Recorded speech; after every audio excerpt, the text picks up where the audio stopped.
Tell us a little bit about your role and what you were talking about today. My role at Propaganda Games is that I'm the design director on Tron, and I came here today to talk about the role of the modern game designer and the multifaceted roles that he has throughout production. So you've been in the game industry for quite a few years in different types of teams, different sizes of teams. How has that role of the game designer changed over the years that you've seen?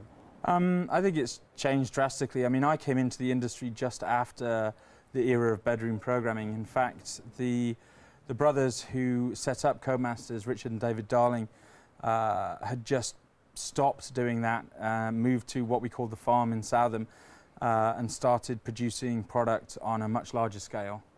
I guess that, you know, as I've been through the different companies and as the trending in the market has changed and the size of the teams has changed, really you're looking at multiple leads on a team for different areas, and the design department is playing a much more integral role in terms of understanding the consumer, understanding the requirements of the stakeholder, and fundamentally delivering a product on time and to budget. So you talk about the stakeholder, and you're working on a new title that has a rather big stakeholder. Yep. Can you tell us a little bit about that? Obviously the stakeholder is Disney. They are relatively new to the industry. I mean, everything's relative, being that our industry is relatively new as well. And they're very good, they're very proactive in terms of aligning expectations between the developer and the publisher, but also learning as much as they can from experienced people within the studios themselves. So as part of your presentation, you talk about stakeholders, you talk about, you know, the development team, and then you talk a lot about the audience and the people that are actually interested in the game. The game you're working on, Tron, is almost mythical in its cult-like status. What are you doing to bring something different to that experience?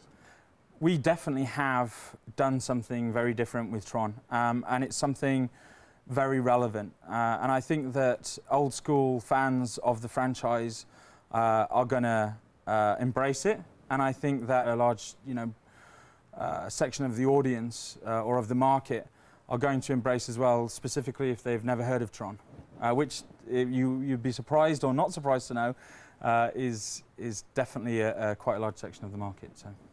In your view, you've worked in two different marketplaces in Europe and here in Canada. What is the role of the game designer, and does it differ in those marketplaces?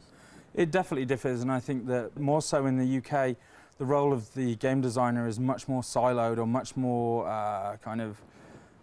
expertise driven. I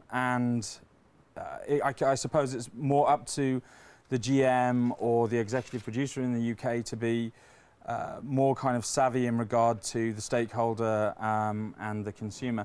And I think that that is a problem. Again, I can't talk for all the companies. There needs to be, in the modern marketplace, especially for the development teams, there needs to be this level of translucency, this transparency. And I think that that's what makes arguably games in North America more saleable across the world than potentially the other way around.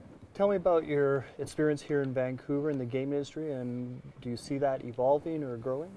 I remember before I came over here, a friend of mine, Matt Thomas, saying that, the best developers in the world, are located here. And I thought, well, you tend to think that the area that you're in is the best place, right?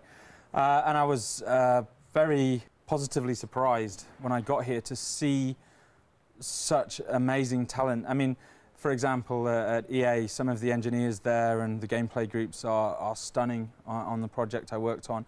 And it's the same at Propaganda. And I do think there's a huge potential going forward for Vancouver to become, if it isn't already, the center of video game development.